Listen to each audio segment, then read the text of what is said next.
તો એશિયાની સૌથી મોટી સિવિલ હોસ્પિટલની લાલિયાવાડી સામે આવી છે। અમદાવાદની અસરવા સિવિલમાં ડાયટિશિયન કરવામાં આવ્યું હતું, ઓપીડીનું ઉદ્ઘાટન કરવામાં આવ્યું હતું। બીજા જ દિવસે ઓપીડીને તાળા મારેલા જોવા મળ્યા હતા। તો કેસ બારીએ ડાયટિશિયન માટેના કેસ કાઢવાનો ઇનકાર કર્યો હતો। સવારે 9 થી 1 અને બપોરે 2 થી 5 સેવા મળશે તેવી જાહેરાત કરવામાં આવી હતી।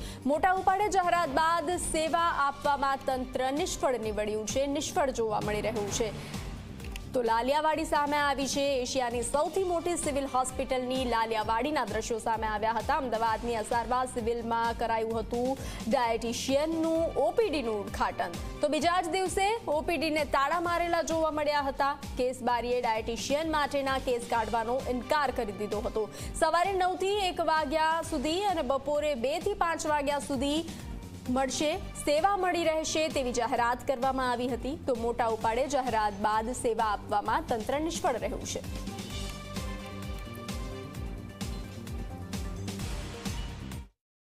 એશિયાની સૌથી મોટી હોસ્પિટલ સિવિલ હોસ્પિટલ કે જે અમદાવાદમાં આવેલી છે, અહીં મોટા પાયે માત્ર જાહેરાત કરવાની કામગીરી કરવામાં આવતી હોય તે પ્રકારના દ્રશ્યો સામે આવી રહ્યા છે।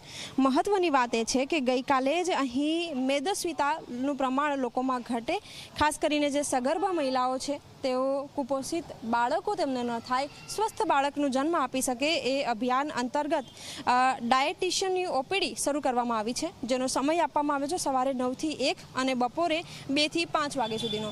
અઠવાડિયાના 7 દિવસ આજે એટલે કે 6 દિવસ આજે ઓપીડી છે એ કાર્યરત રહે તે પ્રકારની જાહેરાત કરવામાં આવી હતી, પરંતુ અત્યારે સિવિલ હોસ્પિટલમાં આજે ઓપીડી છે એને તાળા વાગી ચૂક્યા છે। એટલે કે માત્ર જાહેરાત કરવામાં આવી અને ફોટો ક્લિક કરવામાં આવ્યા, પરંતુ એ જે ઓપીડી છે જે ખુલ્લી રાખવી જોઈએ, એનામાં સ્ટાફ કામગીરી કરતો હોવો જોઈએ, એવી કોઈ જ કામગીરી નથી કરવામાં આવી રહી। સમય આપ જોઈ શકો છો 10 વાગી રહ્યા છે અને પરંતુ તેમ છતાં હજી પણ જે ઓપીડી છે એને તાળા જ લગાવવામાં આવ્યા છે। જ્યારે અમે સુપ્રિન્ટેન્ડન્ટ સાથે પણ સંપર્ક કરવાનો પ્રયત્ન કર્યો તો ત્યારે પણ તેમણે પણ આ જે સમય છે એ પછીનો સમય આપવા માટેની વાત કરી, એટલે કે તાત્કાલિક તેમણે પણ કોઈ જવાબ નથી આપ્યો। અને સાથે જ હાલ જે પણ દર્દીઓ અહીં આવી રહ્યા છે, દર્દીઓ તો વહેલા આવી જાય છે ટાઈમસર, પરંતુ ઓપીડી કે જે 9 વાગે ખુલવી જોઈએ 10 વાગ્યા સુધી એને તાળા જ લાગેલા છે। કેમેરામેન ઉમેશ પરમાર સાથે સપના શર્મા, ઝી 24 કલાક, અમદાવાદ।